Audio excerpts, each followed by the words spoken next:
Our restoration program is more than just restoring the organ. It's about teaching people the skills. Charles Bauer has been in the forefront of not only learning those skills, but creating educational films to teach them to others. He has also come up with innovative ways to make the work more efficient. Here he demonstrates his techniques and his thinking. This video will illustrate the reclaiming of the Fleming pneumatics of the Wanamaker organ. Underneath each of the pipes sits one of these pneumatics, which controls the flow of wind into the pipe. The round disc is the valve that controls the inflow of wind into the pipe, and the hole at the heel block connects to the primary key channel. In order to take the pneumatic apart, we have to loosen the glue. I found that the most effective way to do this is to heat the pneumatic in a warm oven. The oven is preheated to 200 degrees. The current pneumatics from the Solo and Fagotto chests were re-leathered with rubber cloth, which is waterproof, and therefore water can't soak through it and loosen the glue, so heat is the most effective under dry conditions. After heating the pneumatics for approximately 15 or 20 minutes, the heel block can be pried loose utilizing a small putty knife. The nails can then be removed by pushing them through and removing them with a surgical needle driver. The heel block can then be put aside for subsequent cleaning and reclaiming. The Fleming body can then be opened utilizing surgical scissors to cut through the rubber cloth. A razor blade can also be used for this step. The valve is then removed, and the fiber disc and the wood peg are saved for reuse, and the valve is discarded. The spring is also saved for reuse. While the pneumatic is still hot, we can cut the rubber cloth with some Metzenbaum scissors and carefully peel the rubber cloth off of the wood. The goal here is to avoid doing any damage to the wood Fleming body, since that will be reused when re-leathering. Tearing the rubber cloth off, we try to remove as much as possible, which will facilitate cleaning in the later step. The Fleming body can then be put aside for later cleaning. Any residual rubber cloth can be removed with needle drivers, and small amounts will come off when we clean it. However, we should try to remove larger amounts. These are the Fleming bodies after having been stripped of the rubber cloth.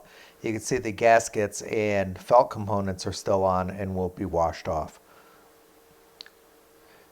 To clean the glue and the residual components off, we'll heat a pot of water utilizing an induction hot plate. We'll bring the water to a boil in preparation for making what I affectionately call organ soup.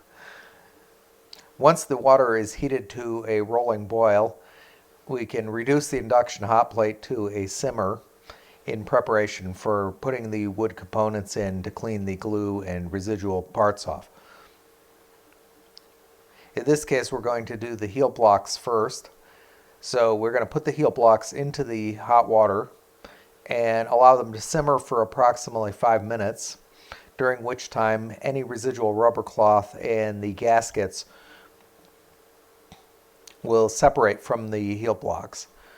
Once they've separated, we can separate out the residual heel blocks and rubber cloth and discard everything except for the wood heel blocks. Once we recover the wood heel blocks, which I'm shown doing here, then we can wash them in the sink and stand them up to dry.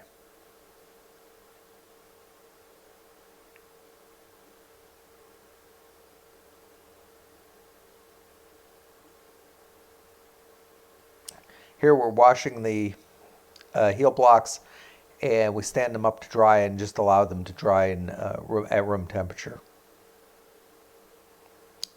The next thing that we're going to do is clean the Fleming bodies themselves. In order to do this, we can put 2 or 3 at a time into the simmering water. We don't want the Fleming bodies to take on any more water into the wood than necessary, so we leave them in for a short period of time until the discs and felt and glue are cleaned off of them.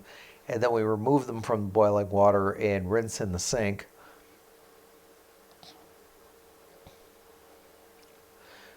Once it's rinsed, we put it briefly in the warm oven to dry. We don't want to leave it in the oven too long because sudden changes in moisture content of the wood can cause cracking.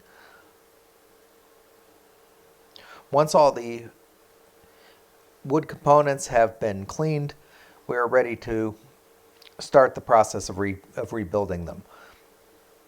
The first thing that we need to do is to shellac the ends of the pneumatic.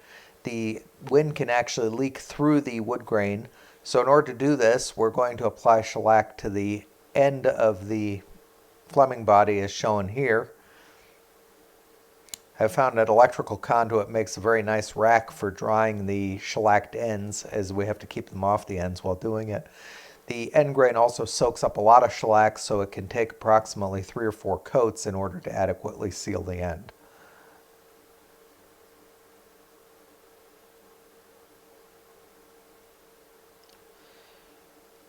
Once the shellac has dried, then we're ready to size the inside of the Fleming body with glue.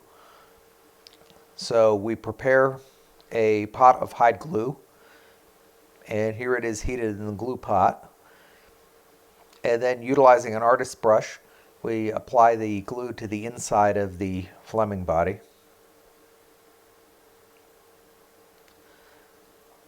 There are tens of thousands of these in the Wanamaker organ. In the divisions that we're currently rebuilding, there are probably close to 2,000 of them that are currently being rebuilt. Here we apply the glue sizing to the inside, and this helps seal the inside of the wood against wind leaks. Next, we have to apply a piece of rubber cloth over the unused adjusting hole that used to be used for adjusting the spring. We no longer use that anymore, so it needs to be sealed over. So we apply a small amount of hide glue and put that in place.